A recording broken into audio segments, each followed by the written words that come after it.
What's up, everybody? My name is Godzi, and welcome back to another episode of Corpse Party Book of Shadows. Last episode, we finished Chapter 6, Meyer, as Yuka got killed. Fun, right? And all we have left is Tooth and then Blood Drive. And yeah, that means we're probably within like 2, maybe 3 or 4 episodes of the end of this game. Of course, we'll have the bonus episodes after that, but yeah. So I'm hoping that with this chapter, because something I realized after last chapter, and this, well, after Shangri-La and Meyer, is that like half of the Byakudan kids haven't shown up at all. And one in particular, it's really weird that she hasn't shown up yet. Toko. Toko hasn't shown up at all. And she seems like she should be important. I mean, she ran into Satoshi in the first game. Well, not canonically, but either way, she was in the first game and she could run into Satoshi. There was even a wrong end where she killed Satoshi. Maybe she's not as important as I'm trying to think she is, but she seems like she should be important. And then there's the glasses girl who we've who we've only ever seen go crazy.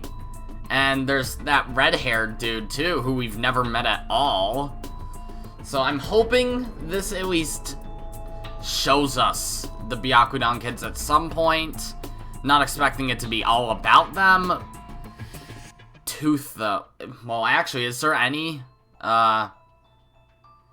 Kisaragi student who hasn't had a chapter dedicated to them? Because that was Naomi and Seiko, Yoshiki, Ayumi, Mayu, Shishido, and Satoshi was there too.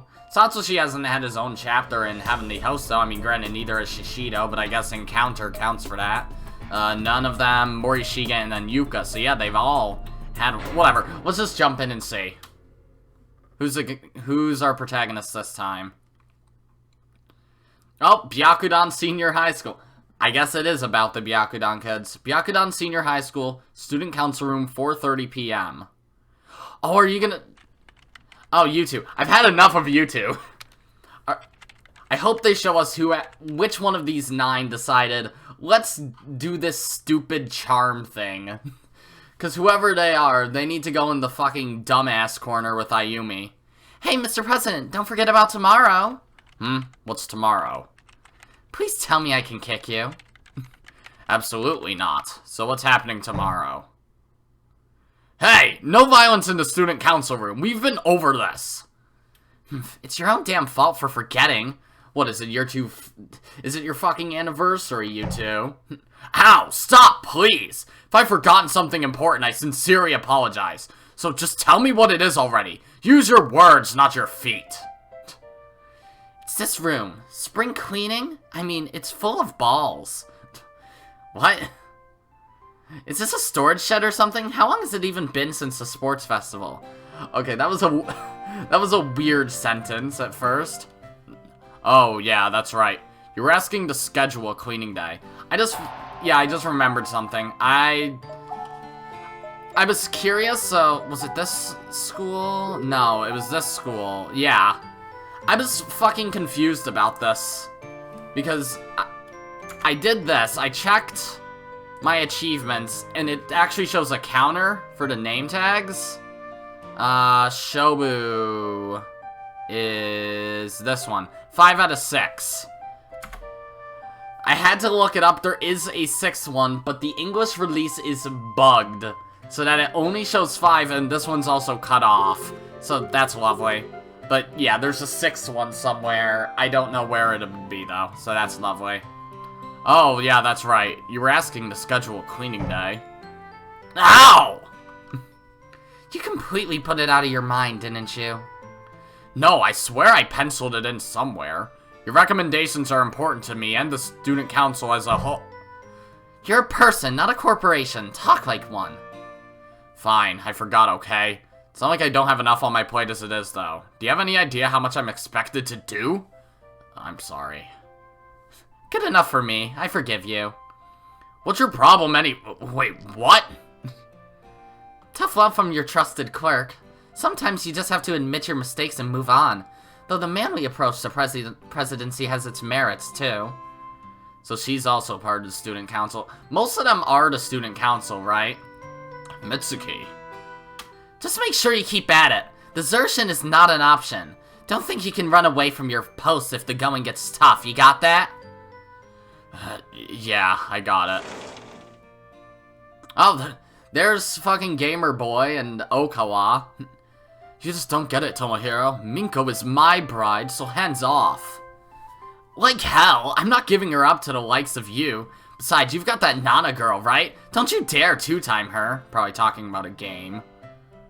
You're so clueless. It only really gets good once you've got at least 3 girls. Everybody knows that. Sounds like you guys are having fun. Is that a game? Which one's oh, Katayama. Okay. Oh, Yamamoto. You want in on this? It's a game where you use a stylus to massage and kiss girls. And you can go out with 3 at once. It's called Fire Emblem Fates. Ha, those stupid fucking Americans. What? I'm glad you're enjoying your little romp, but keep it to 1 girl, you lowlifes. Ow! He just instantly starts crying. Okay. You two remember what tomorrow is, right? What's tomorrow? Oh boy. So those 2 are also... Okay, so those 4 are the student council. Who the heck are the other 5 to these guys then? Because it seems like these 4 don't really have any clear connection to them. Okawa and Katayama are friends. Fukuroi and then Mitsuki seem to have something going on. And then, like, there's Kizami, Kurosaki, Toko, Glasses Girl, and the red-haired dude. So, I don't get it. I had no idea any of this was going on in the student council room that day. I had other things on my mind, specifically a certain boy. Byakudan Senior High School, Class 2-4 after school. Oh, some of them might just be classmates or friends in general.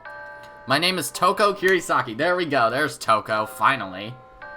Are you going to be the protagonist this chapter? I guess it's going to show how the Byakudan kids got into Heavenly Host. That's good. I'd been waffling for quite some time on whether or not to say anything, but finally I decided to bite the bullet and ask his best friend Kurosaki. Okay.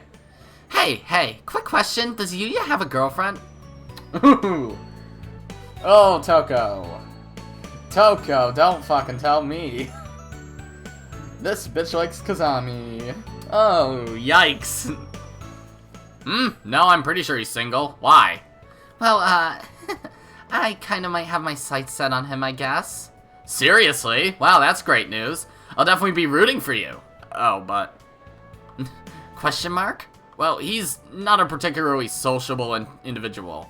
When you get right down to it, going out with him might not be all that fun for you. But I hear that despite his obvious popularity with the ladies, he's never once so much as touched anyone. Isn't that kind of a bad sign, though? No, quite the contrary. It gives him a nice, clean image. Oh ho. This was Kensuke Kurosaki, who'd known Yuya Kizami, aka the boy I liked, pretty much all his life.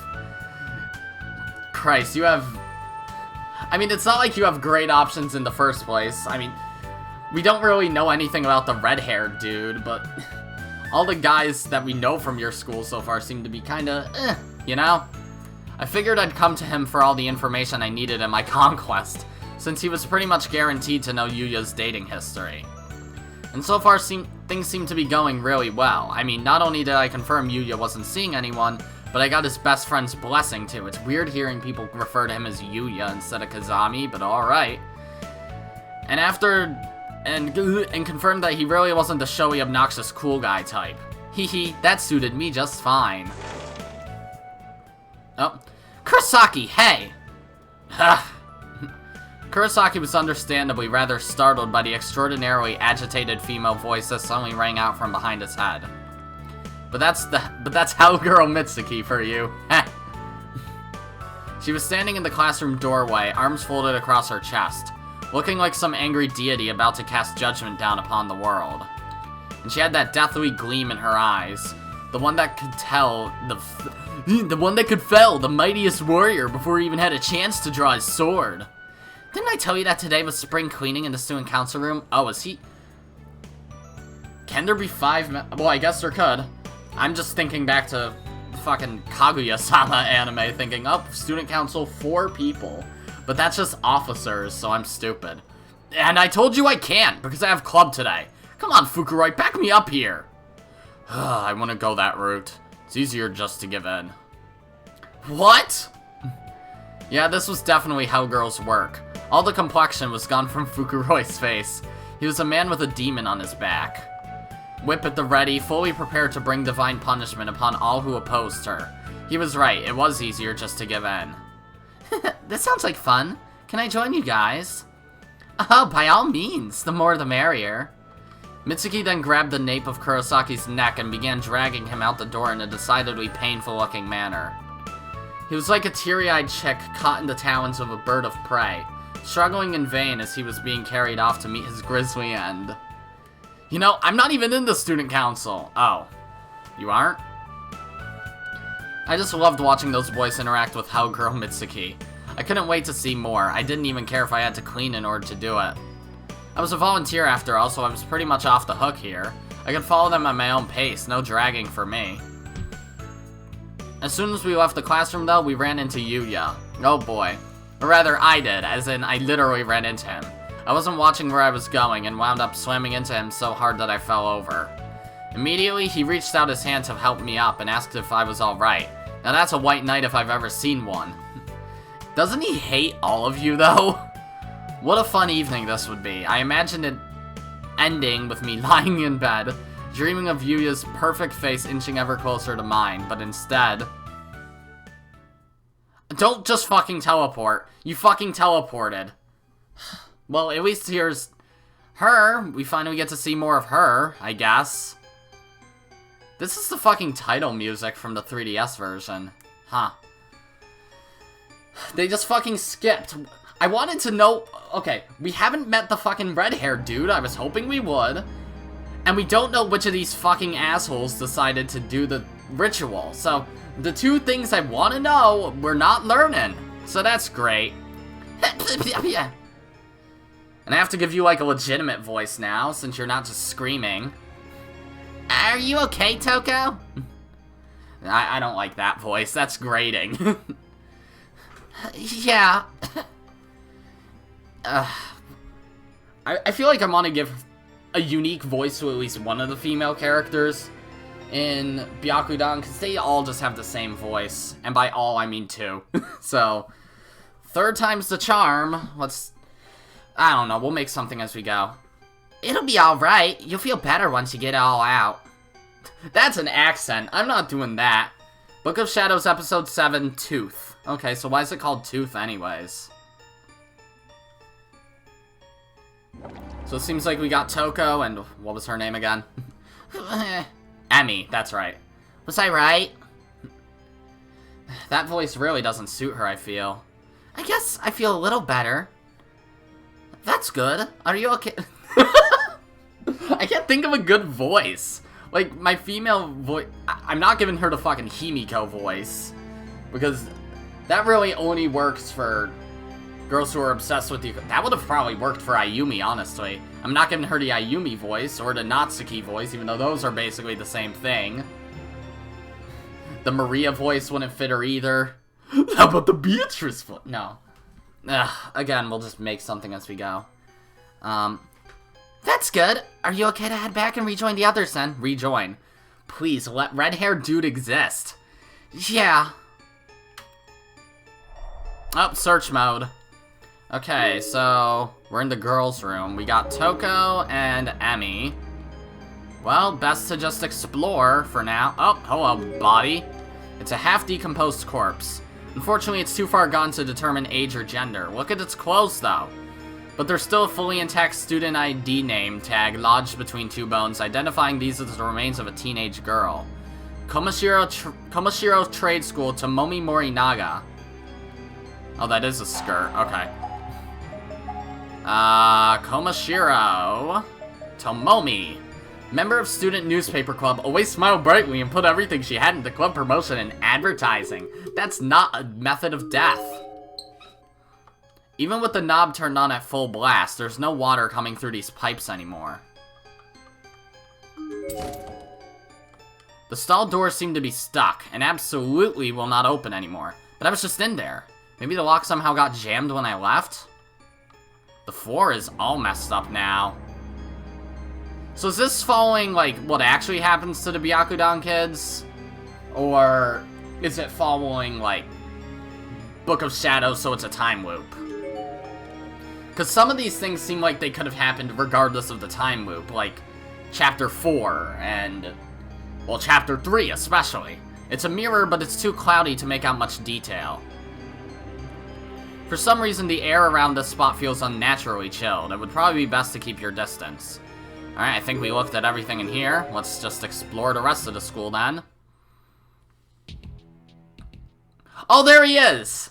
Red-haired dude. And Katayama's alive still. Oh. We're gonna see Kizami go mad, aren't we? It hurts! It hurts! Ryosuke! Ryosuke! God, no! I bet it hurts real bad. I've tied up your knee and thigh joints. That should help stop the bleeding. Shimada. Oh, hell yeah, look at this man. Gotta give him a cool-ass voice. And we got your leg right here, so don't worry about that. Ugh. Toko. We were in an old-fashioned, run-down, and probably condemned school building. None of us knew how we got here, nor even where here was. A group of 6 people. Christ. Aren't there 9 of you, though? So, Fukuroi and Mitsuki are together. Oh, Kurosaki. Where the heck is Kurosaki? Did he wake up by himself? We were in an old-fashioned, run-down, and probably condemned school building. None of us knew how... Oh, I already read this. I just emerged from the girls' room with Emi after losing my lunch, where Yuya, Okawa, Katayama, and Shimada were waiting. The whole hallway was an absolute bloodbath after what had happened. So Katayama already lost his leg? Poor Katayama walked right into some kind of booby trap, and half his right leg was lopped off. From the knee down, it looked excruciating. How is somebody supposed to handle a situation like this? Why did this have to happen at all? It hurts! Fuck is wrong with this school? Why would there be traps set up in here? Where the hell even are we? It's like somebody's screwing with us. This guy's crazy. Keep quiet. Ryosuke has been very badly injured. Huh? The hell's your problem? You step in. Should I give him the Sandman voice? I don't think I want to. Stop it, please! This was what tagging along with Mitsuki and the others got me. I thought it was going to be a laugh riot, and at first it was great. We all went to the student council room where we met up with Katayama, Shimada, and Emi and started cleaning and goofing around. And then when we were done, Emi suggested we all try out this... Oh! It's you? The fucking... Okay. Of course it's one of the 2 that we didn't even know before this game. I was hoping it'd be one of the ones we already know, so it's a fucking revelation. But no, it's just dumb shit glasses girl. Yeah, I gotta give you a fucking crazy-ass voice now. You're going into dumb bitch corner with Ayumi, alright? Emi suggested we all try out this new charm she discovered on the internet. She's nuts for that kind of stuff. She took out this simple white paper doll, and we are all kind of fascinated, yep. So we did as we were instructed, and then suddenly everything went dark. There was a violent shaking, and then we were here, in this old schoolhouse, no explanation. Hey, how do you guys suck so hard, though? Like, the Kisaragi kids got split into 4 groups. And, well, 2 of the groups fully died, because 2 of the groups were just Mayu and Morishige alone. You guys seem to get split into... like, well, actually, no, 4 total groups. But, like, all of you still die, and one of your groups is 6 people, so what the fuck? Ugh. How am I supposed to give her a fucking crazy-ass voice? Because she's the dumb bitch. This Emi girl is the fucking dumb bitch of the group. I don't think I want to give her an accent, though, so I don't know how... Again, we'll just go as we go. Why am I so concerned? Granted, I can make one for this fucking Shimada guy right off the bat, so I don't get it. We just need to get out of here. We need to work together and get out of this horrible place. Let's try to find an exit. What about Katayama? I'll carry him. Yuya! Yuya was so kind. I can always count on boys in times like these, except for Oko and Katayama, because Oko was crying, and Katayama is legless, so that's great. Still, there was a potential problem with this course of action. Wait! What if there are more traps? If you're carrying someone piggyback, you won't be able to react quickly enough to avoid them. But... I know, we have to. What I'm thinking is, we find a way out and ensure the road between here and there is safe, then come back for Katayama. I'll agree to that. Yeah. Ryosuke! Don't worry, we won't leave you behind. We won't, will we? Oko was in a state of absolute panic. He just kept muttering to himself at Katayama's side. The two of them had always been extremely close. It's only natural he'd be worried, though his concern kind of bordered on obsession. Yeah, no kidding. This group of people... I've never seen this many alive people at once in Heavenly Host. Isn't that great? And they're all going to die. I mean, Kizami's gonna kill at least Katayama and Okawa, so that's great. But, who's going to go? We could lose our own legs in the blink of an eye, just walking around in here. You're the one who said we should find an exit in the first place, so you go. Shimada practically spit his answer at her. I hate people like him. Sure, he had a pretty face. That's basically all he had, though. People like him pose as models in men's journals. But they're not good for much else. Oh, wow. Throwing shade at this man. He's interesting, though. I like this man. He knows what he speaks. He's a guy. What the fuck am I saying? This man's cool, though, so I don't care. Oh, there's my mouse cursor. Get out of here. I accidentally hit my mouse. He got a lot of girls, too, but I'm not one of them. I could never get past his awful attitude. It's such a huge turnoff for me when guys act that way. Not that I don't admire speaking with confidence and force. I try to do it myself whenever I can. But there's a difference between speaking forcefully and speaking in a way that belittles others. Shimada was basically just cold and uncaring. Hoko, I'm the one who suggested separating after all. Toko! I'll go too. Yuya! What a difference, like night and day. Kind, thoughtful people like him don't make flippant remarks. They just man up and get stuff done. I was crushing on him harder than ever, because now, not only did I think he was both cool and hot, I also gained a ton more respect for him. There's no need for everyone to go. One more person should be plenty. Any takers? Dead silence. No volunteers, huh? Everybody just looked at one another, then looked away as if they were ashamed of themselves. What do I do, Ryosuke? You'll be lonely here all by yourself, won't you? He was frantically shifting his gaze from one person to another. I've never seen him so on edge before. Finally, the silence was broken by a loud, shrill male voice. Definitely not whom I would have picked. Ah, god damn it! Fine, I'll go! You stay here! Are you sure it's okay? Kirisaki said she'd go, and she's a girl, so I said I'm going! You wait here, you good-for-nothing sack! You just get in the way anyway. Alright, I'll stay here with Ryosuke. Good luck. Come on, let's go. If we don't hurry, Katayama could be in real danger. Toko, be careful, okay? I will, dumb bitch. Was I scared? You bet I was scared. But in a situation like this, everybody has to work together. And as long as I had any willpower left in me, I wasn't about to give up. Plus, it didn't hurt that Yuya was with me, so I knew everything was going to turn out just fine. Alright, so we're search moding with Toko, Kizami, and Shimada. That's a group. The boys' room is completely boarded up. It won't be possible to get inside. That's fine. Less rooms I have to explore, the better. So there's only supposed to be one wrong end this time, so... that's a good thing. It means this chapter probably won't be terribly long, but at the same time, the wrong end could be something really, really hard to avoid. Or it could be something along the lines of Chapter 4, where it's you make a choice, if you choose the wrong answer, you win, you lose. You know? Granted, Sayaka died regardless, so it's not like that mattered. Search mode. Nothing here. Alright, back to the hallway. Search mode. That is a staircase. So where are we supposed to go? If we have to find some way out and then go back for them, that's what we're supposed to do? My gut would say go to the exit then. I'd at least want to try and explore as much of this place as I can, though. So, should I check out the lab and all these rooms first, and then check out these rooms, and then head down here? I think that's what I'll do. I'll check out the lab. It's locked up tight, looks like we'll have to try somewhere else. Lovely.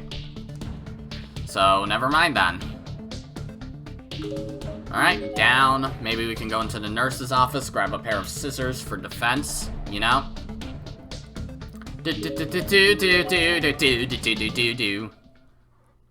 Oop. The word infirmary was written on the plate above the door. Somehow the room just felt like it would be deserted. I was oddly confident about that. Not sure why I felt that way, to be honest. But for good measure, I shouted, "Is anybody in there?" We still hadn't found Mitsuki after all, or Fukuroi, or Kurosaki. I didn't hear her call back though, so really we had no business in this room whatsoever. Wait, was that a key sticking out of the lock? Who would have locked the door but left the key? What would be the point? Well, what's up with that? The key's just sitting there. What are you doing? Hey, there could be boogeymen in there or something. Now what would we do? I figure better to lock them in and keep them out of our hair. And what exactly do you plan to do with that key? I'm gonna hang on to it, of course. Stop tossing it around, that's dangerous. Don't you worry, I always catch whatever I throw. Hell, I can go even higher. Honestly. Pain in the ass. Shimada was such a pain in the ass. I really couldn't stand the guy. Oh. Skipping here, I guess. Yeah! Ha! God, you're persistent. Look, you're very good at throwing and catching, okay? So just stop already. The ceiling in this place sure is high. See if I can touch it. Owie. Oops. How'd it go? And whatever, I don't give a shit. And now the infirmary was cut off from us if we needed it. Brilliant. Thank you, Shimada. You're great. Oh, exit immediately. Boop. There we go. Straight there. It's an exit. Honest to goodness exit. We can finally get out of here. I rushed over to the door, hopeful yet afraid, knowing it might not open, but praying this horrid place would show us at least a little mercy. Gingerly, I raised my hand and pushed on it, and it swung open without even the slightest hesitation. Okay. It seemed almost too easy. Granted, you can't get out of here that way. But whatever. It was unnaturally dark outside, though, and the rain was coming down so hard that peeking my head out for just a moment left my uniform completely soaked. Shimada pushed past me, throwing the door open even wider with his usual lack of regard for anyone and anything around him. My clothes went from soaked to drenched in a matter of seconds. If I were to actually walk out into it, I felt like I'd drown. What is this place? It's way too dark out here. We in a forest, maybe? It's really coming down. If we went out there in a rainstorm like this, we'd get soaked to the bone.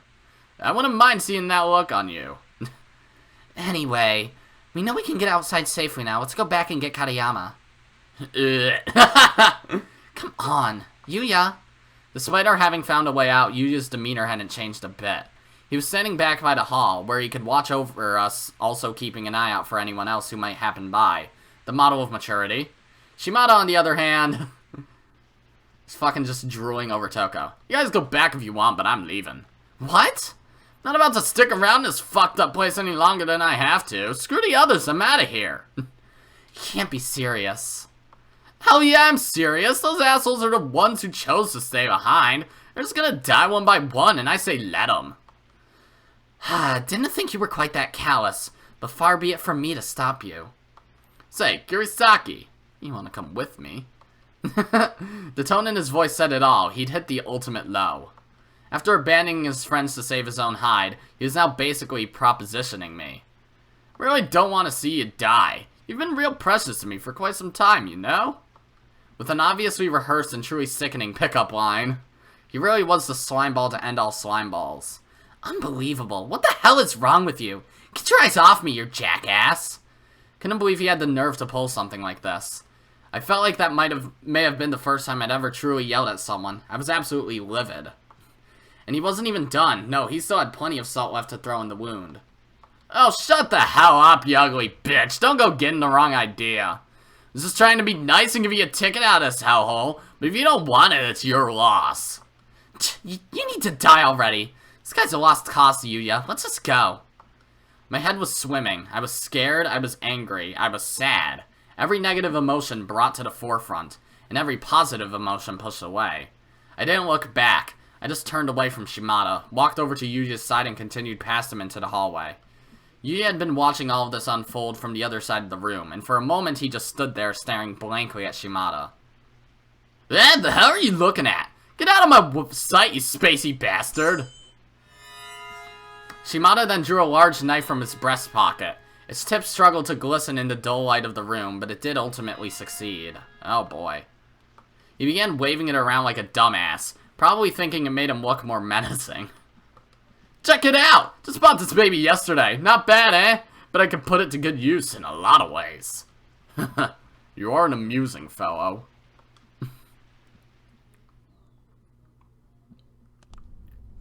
Beat him up, Kizami. Does that asshole really have 10 girlfriends? How's that even possible? I'm precious to him somehow. What a crock. How low of an opinion must he have of women in general to pull crap like that? There's just no excuse. I was indignant. I was fuming. I just kept cursing and mumbling as I fast-walked back to the 3rd floor to meet up with the others. And all the while, Yuya was keeping pace with me, saying nothing at all. Always the model of maturity. Always even-tempered, or really was like a rock. Or maybe. Maybe he found my mutterings annoying and was just keeping quiet so I'd do the same. I didn't like that possibility one bit, so I mentally slapped myself on the cheek, forced positivity in my voice, and tried to engage him in cheery banter. Okay, back here again. You're a far better man than he is, Yuya. You've never said or done anything to hurt a lady, right? I mean, I know you've got a lot of women falling for you, but I've never once heard a single bad rumor about you from any of them. It's kind of amazing. I looked him square in the eyes as if asking him, isn't that right? And for a moment his eyes did meet mine, but then they went right back to the hall. Was he not used to receiving compliments from women? That seemed hard to believe. I'm not sure what you mean. What a cute, innocent response. Yeah, Kizami's so innocent, you know? So innocent. Alright, back to the hallway. I must have come across as bipolar to him or something. One second I'd try to lighten the mood with small talk or compliments, and then I'd start to feel scared of the school again, or angry at Shimada, or sad for Katayama. My mind just couldn't make up its mind what to feel. Okay. Oh, Mitsuki? Alright, sure. Toko! Emmy, isn't anyone there? Mitsuki. That was Mitsuki, wasn't it? It was coming from downstairs. Mitsuki's voice echoed up from below, but our friends were waiting for us above. For a moment, I wasn't sure which direction to go, but only for a moment. The fact is, our friends were very, very close. So close that it would be foolish not to tell them what was going on before chasing after Mitsuki. Come on, we need to check in with Emmy and the others, then follow that voice downstairs. Yuya just nodded and began running up the stairs, and I was right behind him.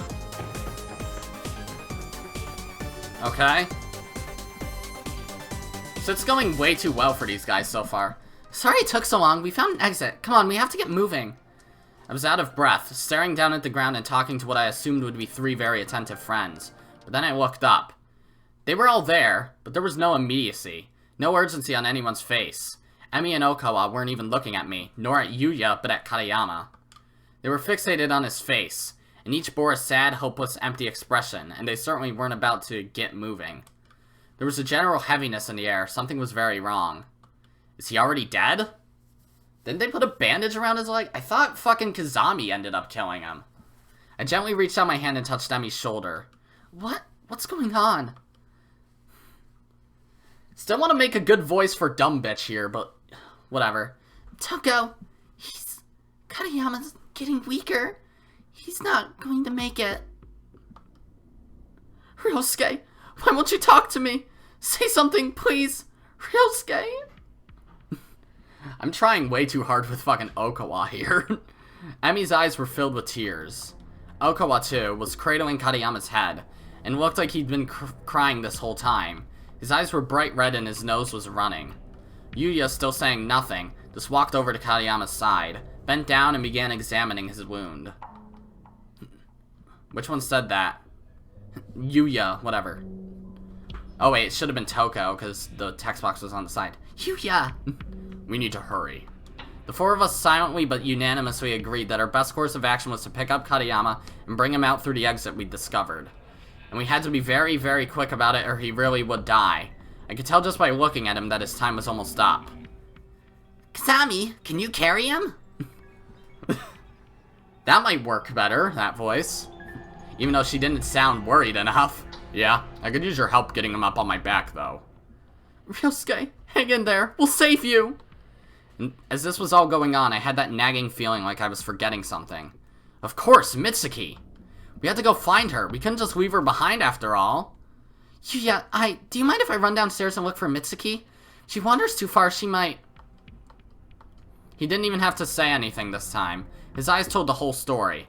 Got it. I know I can trust you with this task, they said. And that was enough for me. I shot off down the hall like a bullet. I was determined to find Mitsuki and rejoin everyone en route.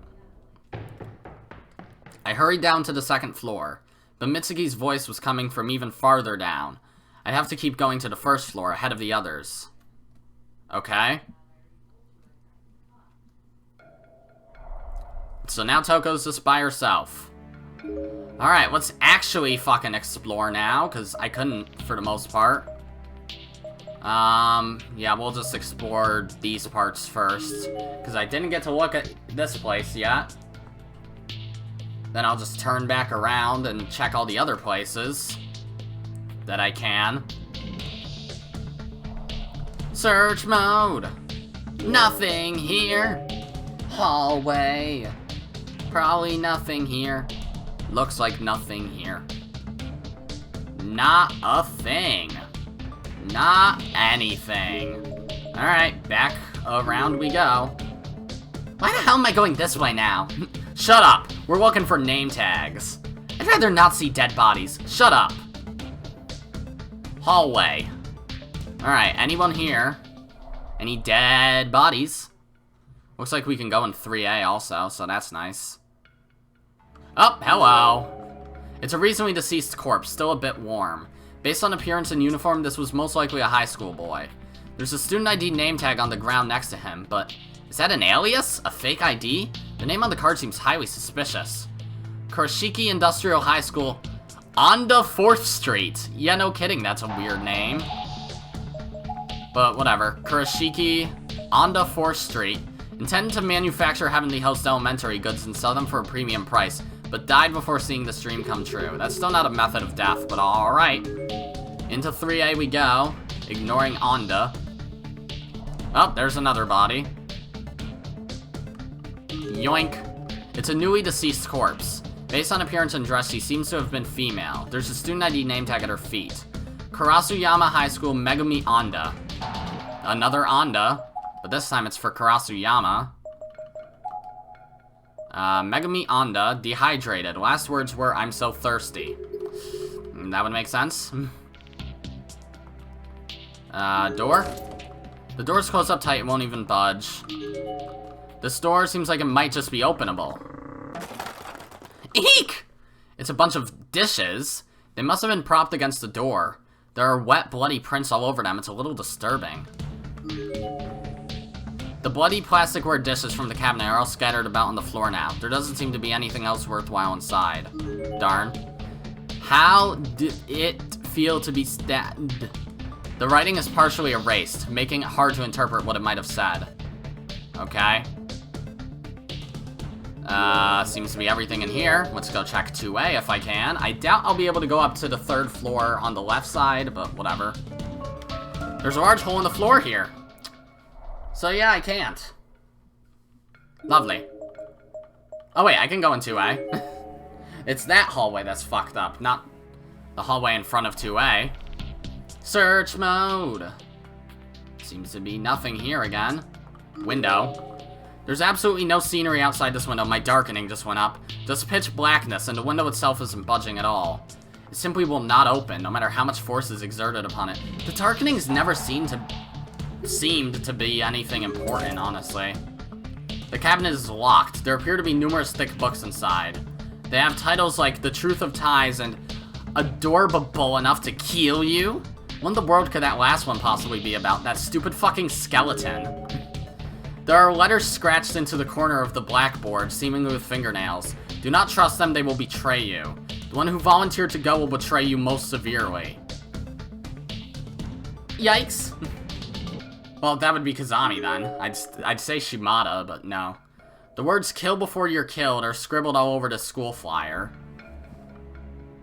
Sure. I'll kill people. Why not? Alright, let's head down to the first floor then. Might be more name tags. And of course we gotta find Mitsuki. Before my darkening is just like, you know? Alright, down we go into this place. Did my darkening go up again? It did, 28. What the fuck, man? It's not gonna go up too high, is it?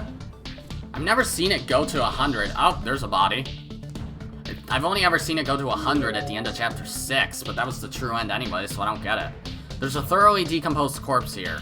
The name on its name tag sounds male, but it's a little hard to tell. Matsukaze Prefectural High School, Motohiro Suzuki. Okay. Matsukaze. Motohiro. Suffocated after tongue severed by sharp object. Ugh. Gross. Alright, hallway. Take a look. We could go left. Oh, we're on this side. Okay, we'll check out this place first then. Hallway. The door leading out to the covered walkway is frozen in places. If it's just a decoration on the wall, it can't be opened. Alright, that's fine. Alright, let's check here then.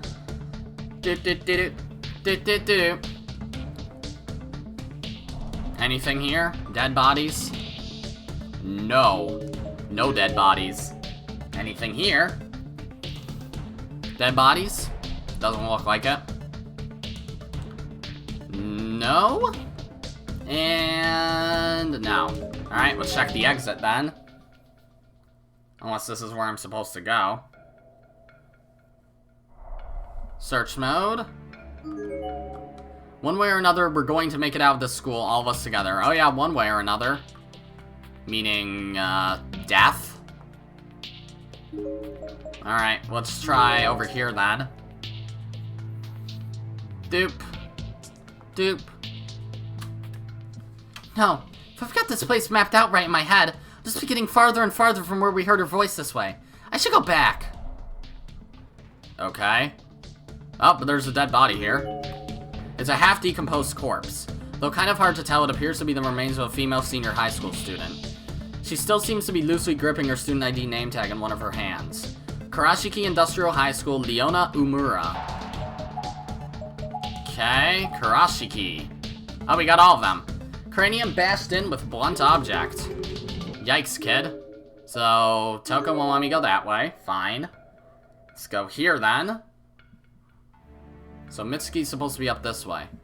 No, if I've got this place mapped out right in my head, I'll just be getting farther and farther from where we heard her voice this way. I should go back. What the fuck? It's a thoroughly decomposed corpse. Having gone completely skeletal, it's virtually impossible to determine age or gender.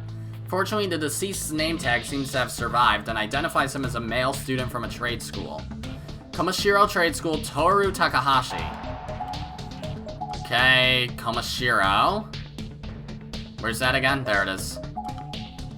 Alright, just one more for this one. Member of school newspaper club, came to Heavenly House to investigate, always seemed to be in a big hurry. Alright, and we can't go that way. That's weird. Where the hell am I supposed to go then if I can't go to the second wing? I can't explore most of this area. Let's just go back down here. Or am I supposed to investigate the door to the second wing or something? Oh! If I kept running in circles like this, I'd never find her. I was in a state of panic and I was allowing it to steer my path. Frustrated with the situation and with myself for choosing to give up and head back empty-handed, I forced myself to stop and turn. I was going to do what I should have done in the first place. Call out Mitsuki's name with everything I had in me and hope she responded. Mitsuki! Mitsuki, where are you? We're all here! Except for Fukuroi and Kurosaki. No answer. Just the cold, lonely sounds of rain and wind bearing down on this old dilapidated building. This may have been a fairly large school, but sound traveled well in here. If she were anywhere in this hallway, I'm sure she would have heard me. And if she were just here only minutes ago, she definitely should have been around now. Could something have happened to her? Mitsuki! Well, she does end up dying, but, like... whatever. Let's just turn back. Doop doop doop doop doop doop doop doop. Search mode. Let's just head back up to the 3rd floor to say hello to my friends, because I've done everything else that I can. Even though I don't know how I'm supposed to get a wrong end. But whatever. Unless a ghost shows up just right now. Of course. What? Is that a...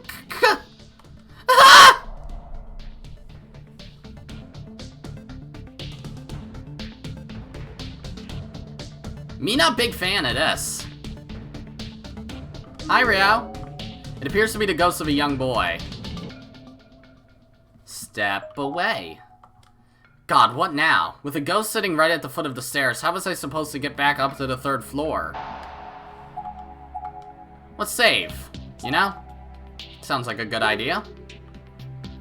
Is there something that I need to have? Like, is there some charm? Like, I doubt I can just sneak by him. Sneaking by him just seems like something that I wouldn't be able to do. Should I head to 3A again? Maybe there's something new somewhere. Might as well look through every screen I can. Because why not? If there's an item, it's in 3A or 2A. You know? Whatever, Onda. Okay, search mode. The bloody plasticware dishes from the cabinet are all scattered about on the floor now. There doesn't seem to be anything useful. Doors closed up tight. Doesn't appear like there's anything else in here. If there's nothing anywhere, I think I'm just gonna need to fucking... like, try and sneak by Rio. Which sounds like a terrible idea. But, what more can I do?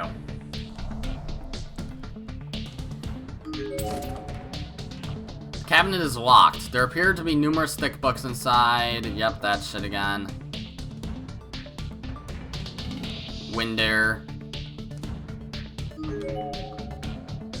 There are letters scratched into the corner of the blackboard, seeming with fingernails. Do not trust them, they will betray you. 42. Yikes. It's going up fast, too. Did it go up again? Christ, I just shouldn't look at things, should I? You know? Well, let's check here then.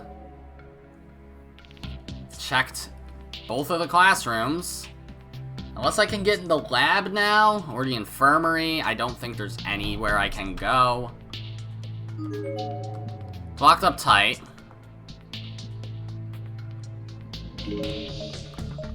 Alright, check the hallway then. God, the darkening's going crazy already.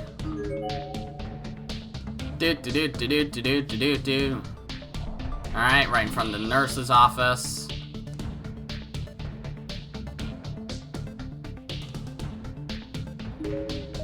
And I can't go in there because Shimada locked the door and then threw the key away. Because he's a dumbass. Can't get back to my friends unless I have something to get past Rio with. If there's anything I can use to get past Rio. Safer to check now, you know? Rather than wait. Or rather than fucking try and sneak by him, you know? And of all ghosts, it had to be fucking Rio, too. Rio is just mean. He's a mean little kid. Search mode. Gotta look everywhere I can for little flashies, you know? Hallway.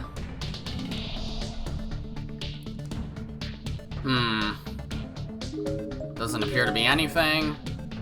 Hallway.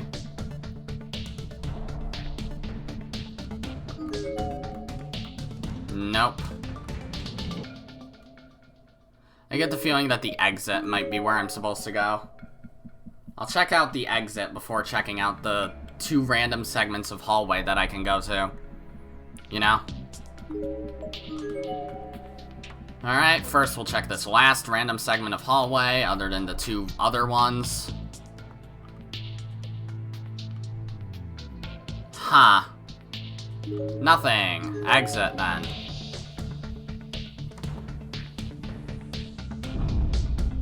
Oh! What the hell was that? What had just appeared in front of me? Okay, let's say hi to Mr. Spirit Man. From the looks of it... Wait, from the looks of it, you're another victim dragged here against your will, no. Well, I'll tell you now, there's no escape from this school. There's nothing to be gained here but despair, though if you've got an iron will, you might be able to survive for a little while at least. Here, you should have this. It'll help keep the wandering spirits at bay, though it only works once. Thank you. So take it. Get out there and fight like hell. Stay alive as long as you possibly can. The spirit vanished, but lying on the floor below where it had been was a gemstone. Oh, hell yeah. Specifically a violet-colored gemstone, probably an amethyst. So I can use that to keep the wandering spirits at bay one time, huh? I guess he meant the full-body ones, or it would have kept him at bay, too. Either way, with this gem, I felt like I could actually get back to my friends safely. I was as hopeful as one could expect, all things considered. Acquired amethyst. Of course, he also said there was no escape from here, but it was my prerogative to believe what I wanted to believe and ignore what I wanted to ignore. Alright, let's head back up to Rio, beat his ass, and head upstairs.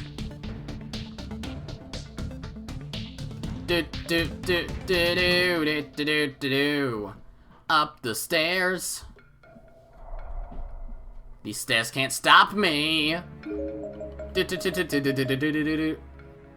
Oh, yeah, because the ghost is in the way. I was like, why is that like that? Dip, dip, dip, dip, dip, dip, dip,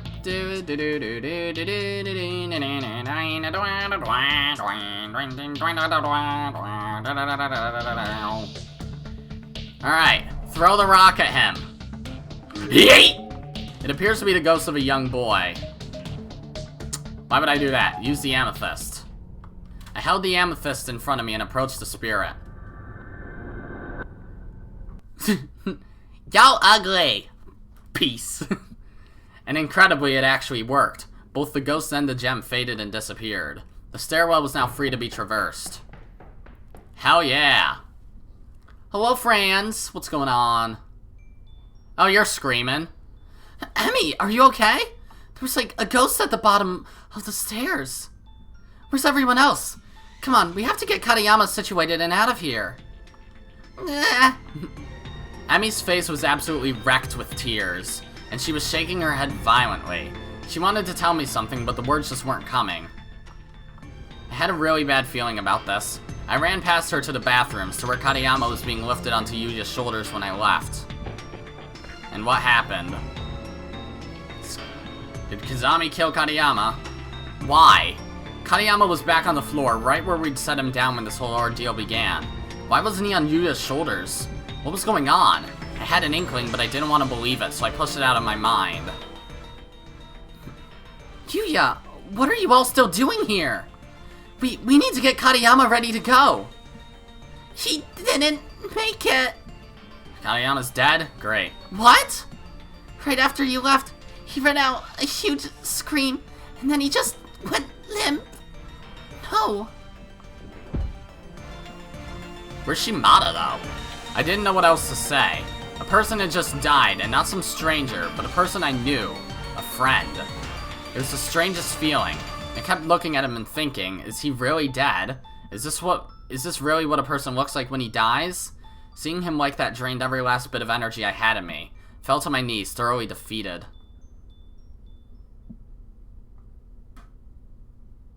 He is just dead. Okay. Hokawa says he isn't moving from Katayama's side. So what are we supposed to do now?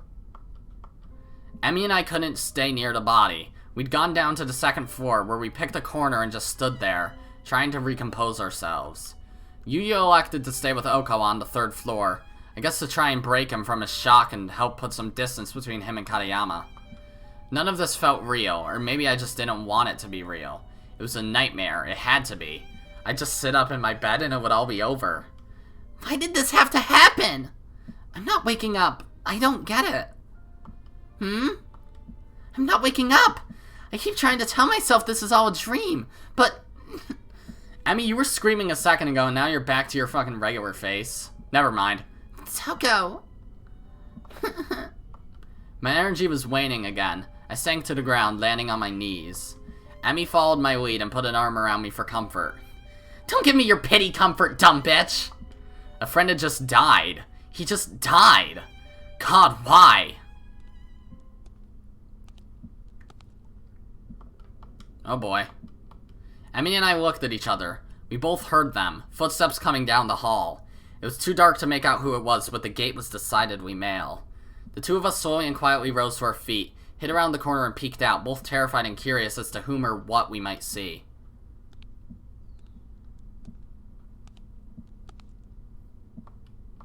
There, at the end of the hall, the figure finally came into view. It was a tallish man, unsteadily teetering as he slowly strode towards us. It was Shimada, drenched from head to toe. Oh. Duh? Emmy shot forward, intending to run toward him, but I grabbed her arm and held her back without even thinking about it. She turned and looked at me with a puzzled expression. I can't handle him. What? Don't tell me he did something to you. No. Thank goodness. At times like these especially, we really need to keep each other in the loop about everything that happens. She looked back at me again as she said this, staring right into my eyes in an almost disciplinary manner. It was a perfect guilt stare. I couldn't help but succumb to it, feeling bad for not having filled her in about the Shimada incident. Yeah. So what's going on with Shimada? Drenched from head to toe. Oh yeah, because he ran outside. Herder. Shimada continued his slow, wet walk down the hall. Then all of a sudden, for no discernible reason, he simply fell forward, landing hard on his knees.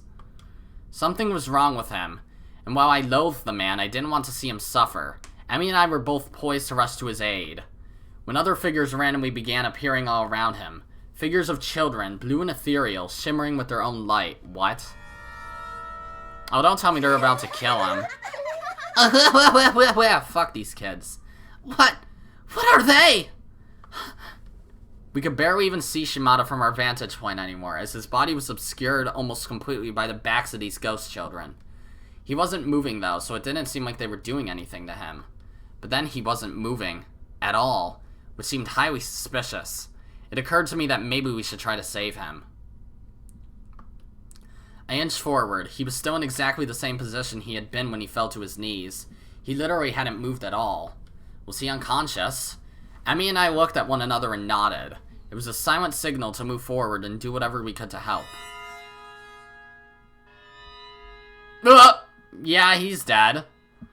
The children vanished as we approached, revealing a horrific sight. Shimada's stomach had been flayed wide open. He was dead. The knife he'd flaunted earlier was jutting from the wound. It was an almost ceremonial death, like that of a samurai who'd thrown himself on his sword.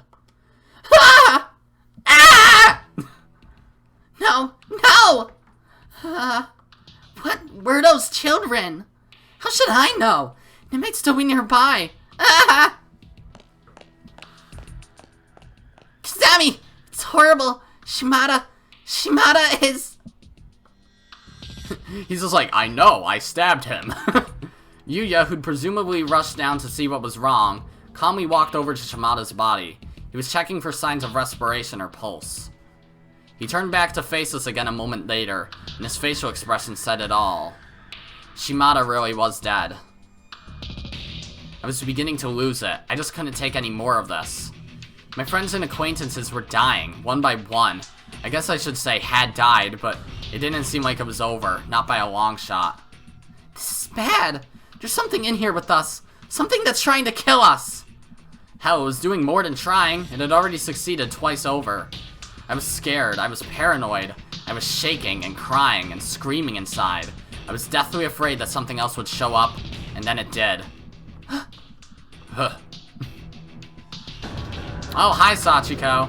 There was a little girl in a red dress, standing between us and the third-floor staircase. I couldn't make out the expression on her face through her bangs, but I could literally feel the hatred in her eyes as she stared into our souls. Then she turned around and slid up the staircase into the third-floor hallway. What? Emmy was turned the other way, so she hadn't seen the girl at all. She eventually followed our gazes, but by that time the girl was gone. She looked confused. That particular apparition looked a lot different from the other ghosts I'd seen, but there was still no doubt in my mind. She was definitely a ghost. What do we do about Okawa? We have to go get him. We have to get out of this school, now. I'll go calm down. It's a bad idea, Emmy. Wait! Yuya, I'll come with. Could be dangerous. You wait here. Dangerous? Well, that is the direction the girl in the red dress went, and I guess Yuya didn't want me to be put in harm's way. I nodded and watched his back recede into the darkness as he chased after Emmy.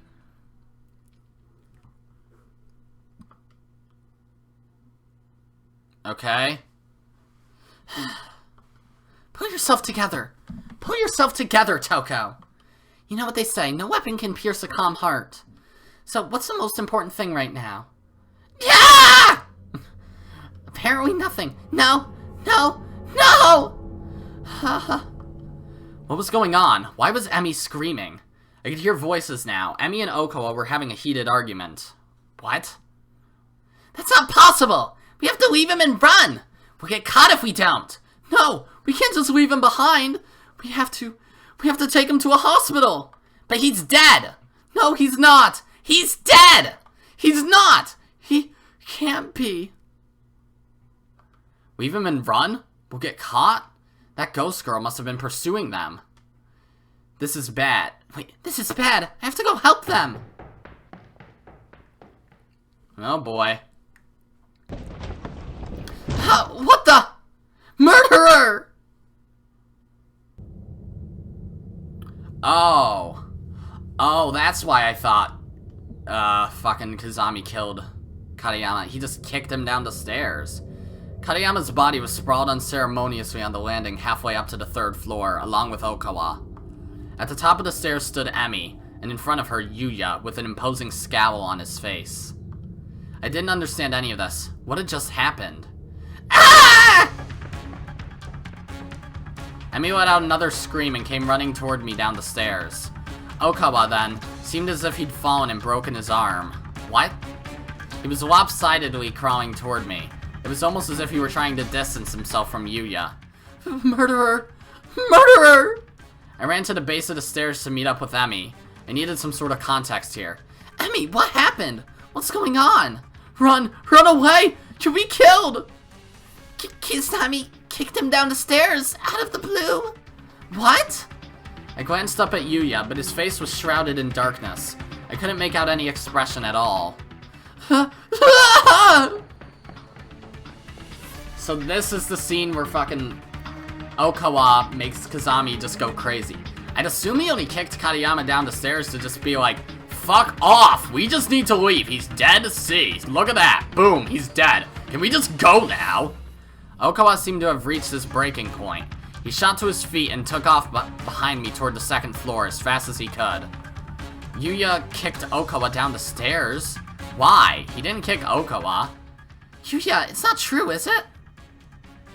Slowly he walked down to the landing. He was neither concerned nor scornful. His face was a blank state. As soon as he reached my level, he bent down and began fiddling with Katayama's body.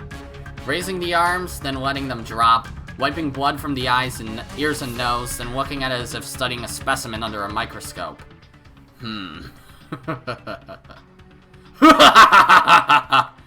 Okay, maybe Okawa didn't make him go crazy? I don't even know. What the hell? He was enjoying this! I finally got to see an emotion written clearly on his face. And it was elation? How was this not some crazy dream? Yuya! Yuya! No! Tears began spilling from my eyes like water.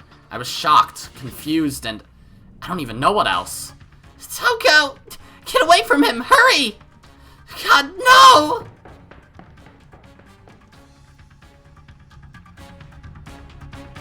Okay. Emmy and I found ourselves standing in front of the door to the school infirmary. Shimada took the key and lost it, so this room is no good. If we hid in a place like that, we'd be sitting ducks anyway. We need to go further down, to the first floor. The poor girl was frantic. I can't say I blamed her, but, well, something about this whole situation just didn't feel right to me. How do Emmy and Toko even get separated? Because Emmy gets separated from Toko somehow, and it's not like one of them dies. I mean, they're separated before either of them die. Toko didn't die until, like, the events of Chapter 5 of the first game. So until the school fucking morphed into some weird-ass amalgamation. But, whatever. Emmy, I'm still not sure we need to run. Huh? What? I just don't believe Yuya, kind, sweet Yuya, would be capable of something like that. But he really did kick him down the stairs. It happened! He kicked Okawa. How could that possibly be true? Fine, do what you want then. I don't care anymore. Oh, so that's how they got separated, I see. With that, Emmy pushed me out of the way and ran past me, toward the stairwell leading to the first floor. Emmy! I have nothing more to say to you. You wouldn't believe me anyway since you're so convinced I'm lying. And off she went. I was now separated from every one of my friends. But was I really in danger? I mean, I was, but from Yuya. That just didn't seem right. Or more likely, I didn't want it to be. I wanted to believe that this was all a misunderstanding. My legs were shaking and my head was swimming. I just stood there, unsure of where I should go or what I should do. And then there he was, right behind me. Nothing personal, kid. And in his hands was Shimada's huge knife. The one that was last seen jutting from Shimada's stomach. It was still dripping with blood. Oh boy. This definitely made matters more complicated. How could I doubt Yuya's guilt when he was holding something like that? Why did he even have it? How could he possibly bring himself to pull a knife from his friend's lifeless corpse? But I wasn't going to run. I turned around and I braced myself. I opened my mouth, intent on discussing this rationally. If I ran away now, I felt like it would all be over. There would be nothing left to save. No one left to trust. But what could I possibly say to him? Oh my fucking god. Wait, I thought there was only one wrong end in this chapter, though. Saying this is gonna make him fucking beat me up. Are you alright? My body was still visibly shuddering, and I doubted I'd have much of a voice if I tried talking. But I just wanted this all to be a horrible mistake so badly. I knew I had to say something. I knew I had to get through to him. Maybe he was just freaking out in his own way. This whole experience had been taxing for all of us, and Yuya's only human. He must have been terrified. And maybe I could help him get through it. Get him to talk about what's bothering him and feel a little better. It was worth a shot at least. Yuya, are you alright? Kisaragi, do you know where Rabe and Okawa are? Huh? Why? No answer. He just started muttering to himself and slowly walked right past me, as if I weren't even there. Yuya, what are you doing? What do you have in your hands? A knife! No! I thought I could put it to good use, in a lot of ways. Stop this! Get rid of that thing! No, I couldn't let this go on. I grabbed him by the arm and just clung to him, putting my full weight on his body to keep him from going any farther down the hallway. He was at a crossroads, about to walk down a path of no return, and I wasn't going to lose the kind, considerate Yuya I'd fallen for. Oh, you're gonna. Unfortunately, the only tools I had at my disposal for stopping him were my feelings, and those just weren't going to be enough. I was so startled that it took me a moment before I'd even figure out what had happened. It's the same in here, you know. That was the first time in my entire life that I'd ever been punched in the head, and he put everything he had into it. Oh, fuck. Getting killed by this school? I couldn't focus. My brain was still rattling inside my skull from the impact. Or getting killed by me. The world was spinning. I looked up at him with spasmodic, twitchy, tear-filled eyes. There was no sign of remorse or compassion whatsoever. He looked like a feudal warrior, clutching his sword and staring down at his enemy. The air all around my eye was throbbing. It hurt so badly, and felt so swollen and sore. I couldn't even imagine what it must have looked like. And he wasn't done with me. He got in closer and closer, grinning unnaturally as he raised his fist for a second strike. Okay. But Toko, you don't die here. Let's test this out on you, shall we? You can be the first. Ha ha!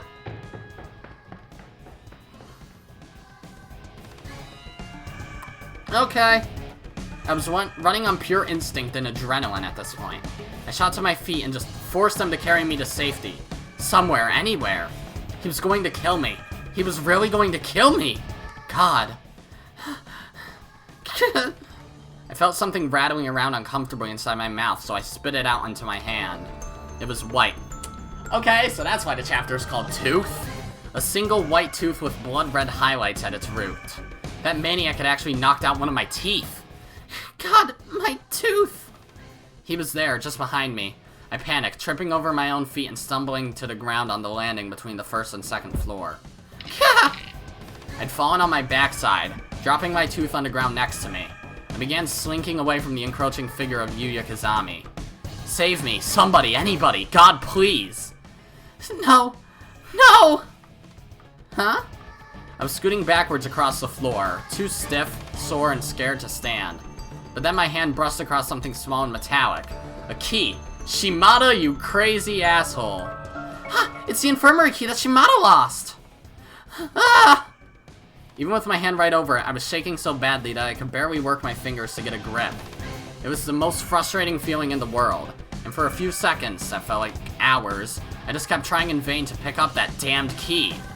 Finally, I slipped my finger through the ring. I had it! This was my one and only chance. Scrambling to my feet, I somehow slipped past Yuya, and ran back up to the second floor as fast as I could force my shaky legs to carry me. I had the key, I could lock myself in! I could hide in the infirmary! Ah, I see. Kizami didn't pursue, not right away. He just stood there, staring. Staring at the tooth that I dropped on the ground. Staring intently as if trying to make out what he was seeing. Her tooth? What? Crunch, crunch, crunch. Why are you eating her tooth? Crack, crunch, scrape. Crunch, crunch, crunch. Gulp. Kizami, what the fuck, man? You've been worse than Morishige this game, and Morishige's a crazy asshole.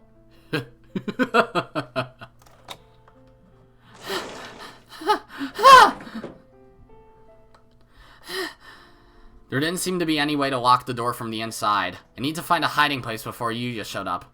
The corner of the room? Under the bed, maybe? I was scanning every inch of the room as quickly as possible, sizing up my surroundings.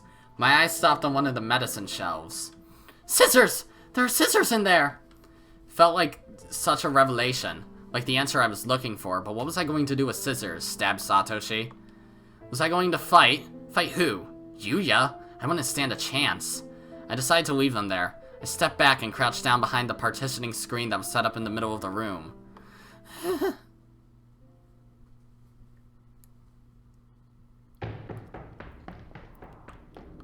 Oh boy. There's a ghost girl in a red dress coming! Urabe had run back to the bathrooms on the third floor to warn Okawa about the imminent threat that was approaching. Unsurprisingly, he was still crouched on the ground, cradling Katayama's lifeless head in his arms. And he was still stubbornly insistent that if he were to leave that spot, he'd have to carry Katayama with him. It's not possible! We have to leave him and run! We'll get caught if we don't! No! We can't just leave him behind! We have to take him to a hospital! But he's dead! No, he's not! He's dead! He's not! He can't be. What a stubborn, foolish man. I'd had enough.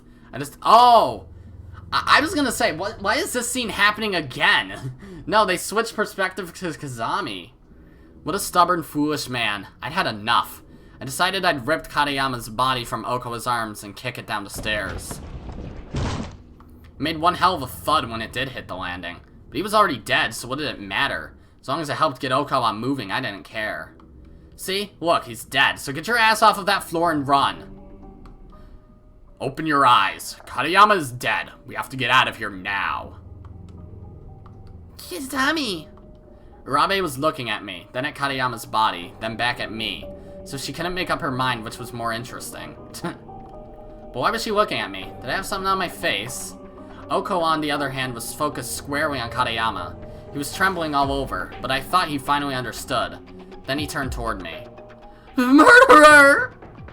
He yelled like a madman and ran down the stairs toward his friend's body. He wasn't exactly in his right mind. However, so those last few steps didn't quite go as planned.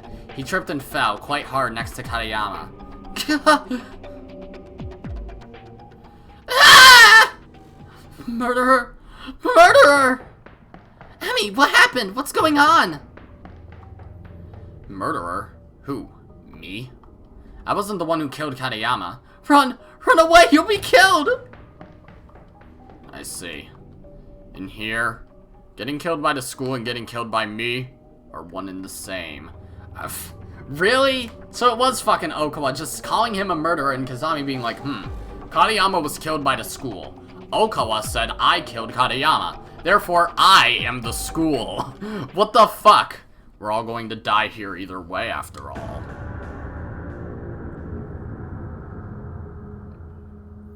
Okay, yikes, Kizami. And that's the end. Tooth. Ha! An anecdote from Byakudan High, it said. Motherfucker, excuse me. Corpse Party, Book of Shadows. Oh, there's a screaming face on that book. I never even realized that. Is this a fucking credit? Why are you giving me credits? There's still a chapter left. You know?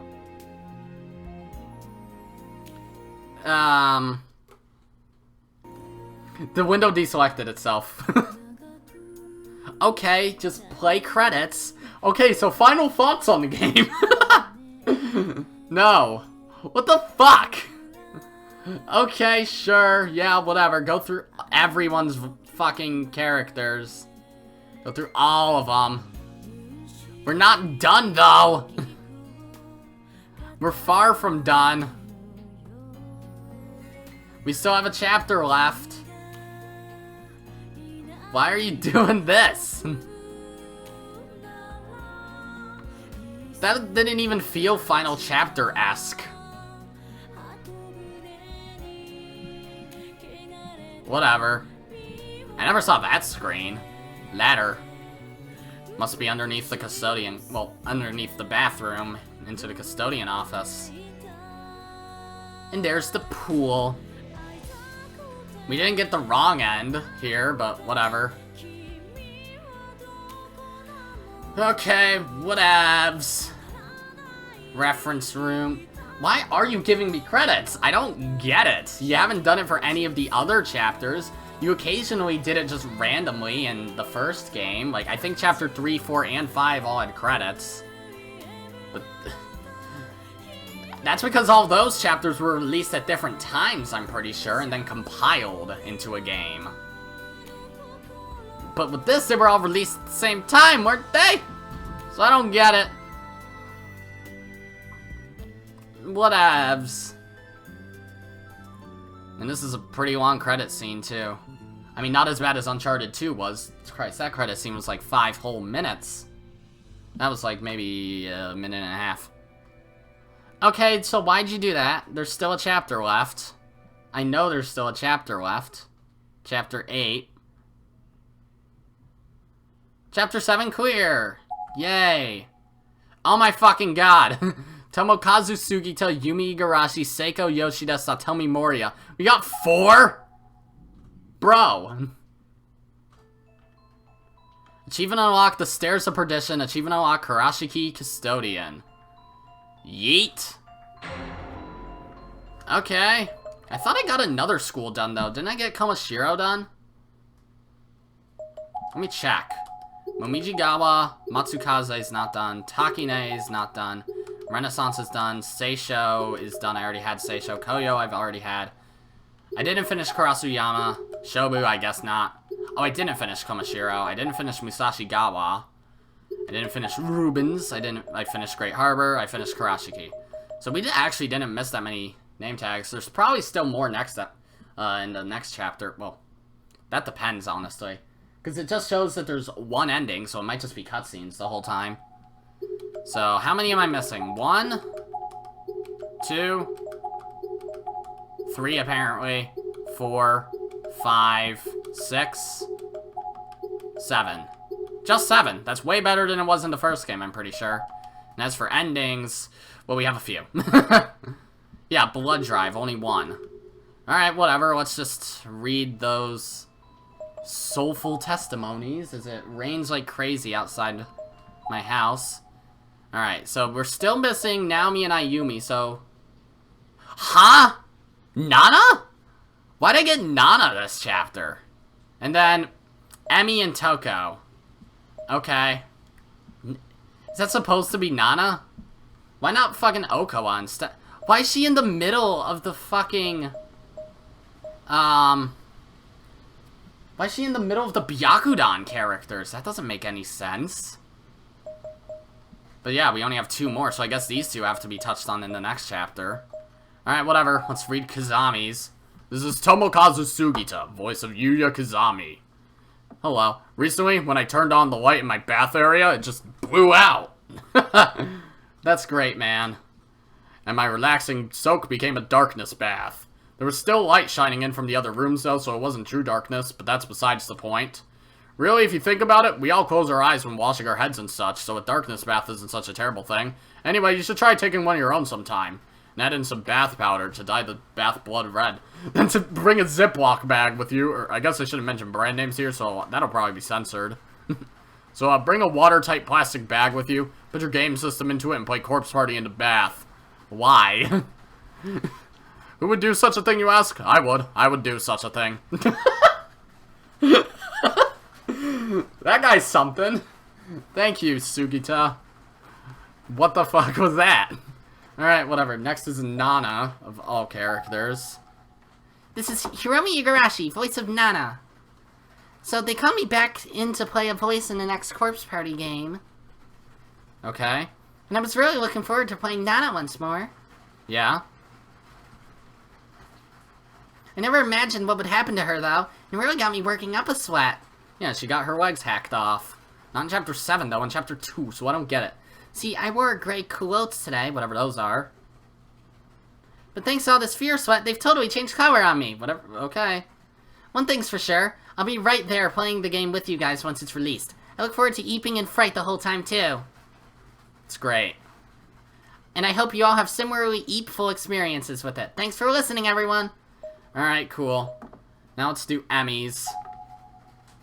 This is Satomi Maria, voice of Emi Urabe. Good work so far. Not sure why I get one of these, but whatever. I was really grateful to be given Emi again in this game, after briefly getting to experience her in the last one. What, you had voice lines in the last game? I don't think I remember. Except, well, when I was looking over the script for this game at home... Yeah? It was just so totally incredibly scary for me. I became sensitive to every little sound. It's great, Emmy. Go in the dumb bitch corner. And I made the mistake of glancing over other characters' lines while I was already feeling creeped out. What, you only read your own? I caught something about a character getting pierced with nails, like metal nails. What? I was like, nails? Really? Even let out a little yelp, so I was so horrified. You mean when Yuka stepped on it? But whatever. That part had nothing to do with my character, but it was freaking me out all the same. Besides Emi, I also provided the voices for Uriel and Kana. Really? Kana. Which one's that? Do you mean Kano? Yuki? But man, for Emi, I really had to scream over and over again. Yeah, I guess you probably would have to. More than I've ever screamed in my life. Alright. Oh, and if that weren't already enough, I also had to laugh as a ghost. Both require a whole lot of energy to sound convincing, too. I guess so. If you were already 2 of the ghosts, why weren't you the 3rd one? I definitely had a lot of fun performing on my lines, though, and if you're listening to this... Yeah? You can probably hear the rain. Then I guess you've already played the game, or maybe you're about to play it now. I'm not really sure. Either way, I hope you have a lot of fun being scared. Thanks for listening! You're welcome. Why'd she, of all characters, get one? Just to solidify her as dumb bitch? Alright, and last is Toko's. To everyone playing Corpse Party, congratulations on completing the chapter. Thank you. This is Seiko Yoshida, voice of Toko Kurisaki. Why do I voice Toko and not Seiko? This got done with recording, and I'm feeling really dizzy and out of breath right now, but I made it through. Okay. See, I'm completely unable to play horror games. Like, there's something in me, you know? I can understand. This is hardly horror, though. After receiving the script and practicing my lines and just imagining some of these scenes, I literally couldn't sleep. I was so creeped out. Yeah? So during my performance, I kept watching the clock and waiting for it to end. I imagine if you're playing Corpse Party, you must be the type of person who enjoys that feeling. Looking at the clock and waiting for it to end? Well, I just got a job, so I do enjoy I don't enjoy waiting, that's for sure. I have a friend like that. She tells me she loves getting shivers down her spine from a good horror tale. Guess I'm just lacking in that department. Okay. Awkward silence. Unfortunately, I still haven't been able to play Corpse Party, no matter how hard I try. But I can tell just from the script that the Corpse Party universe has been very carefully and thoughtfully designed. Okay. And through the choices the player makes, there are all kinds of crossroads that can alter future events or lead to different endings. that's right, your chapter has get it too. So I really hope everyone will play through the game in its entirety and fully enjoy the world of Corpse Party. I'm trying here. Thank you very much. Alright, cool. So all that's left is Naomi and Ayumi, assuming I'm not getting those silhouettes wrong. But we got everyone else.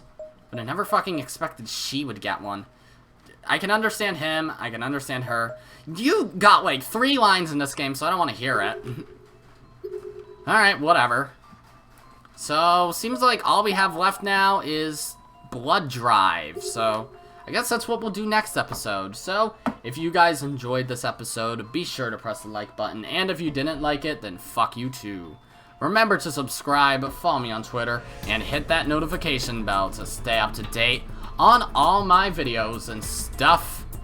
And as always, my name is Godzi, and I will see you all next time. Goodbye!